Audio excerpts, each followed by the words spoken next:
ஐயா வாங்க வாங்க வாங்க வாங்க வாங்க. எப்படி இருக்கீங்க? நல்லா இருக்கீங்களா? நல்லா இருக்கீங்க. சரிங்க. 7ஆம் தேதி நம்ம சேலத்துல ஒரு நம்ம சிவன் அறக்கட்டளை மூலமா அப்படியா? விருது வழங்கணும். நல்லது நல்லது நல்லதுயா. சரிங்கய்யா. இது விருதுடைய நோக்கம் என்னங்கய்யா?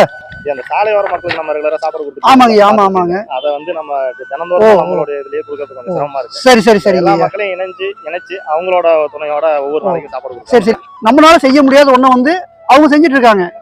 நம்ம போய் சாலையோரில் இருக்கக்கூடிய மக்களுக்கு வந்து தினந்தோறும் நம்ம உணவு கொடுக்க முடியாது. ஆனா அந்த அரிய பணியை வந்து இவர் வந்து சிரத்தையோட இவரும் இவருடைய குழுவும் சேர்ந்து செஞ்சுட்டு இருக்காங்க. ரொம்ப ஐயா ரொம்ப மகிழ்ச்சி, ரொம்ப நன்றிங்க. உங்களுடைய பணி வந்து மிகப்பெரிய ஒரு பணி. ஏன்னா ஒரு வேளை உணவு இல்லாமல் பசியில் நடக்கக்கூடிய உயிர்களுக்கு உணவு கொடுக்கறதுங்கிறது இந்த காலத்தில் மிகப்பெரிய ஒரு விஷயம். அந்த பணியை அரிய பணியை செஞ்சுட்டு இருக்காங்க. அதை சார்ந்து ஒரு நிகழ்வு வந்து ஏற்படுத்தியிருக்காங்க. நாம் செய்யக்கூடிய இந்த சிறு உதவியானது வந்து பார்த்தீங்கன்னா பசி யாத்திரைக்கு இவங்களுக்கு அது உதவி செய்யும். நம்மளால முடிஞ்சதை செய்வோம். அனைவரும் விழாவுக்கு வாங்க.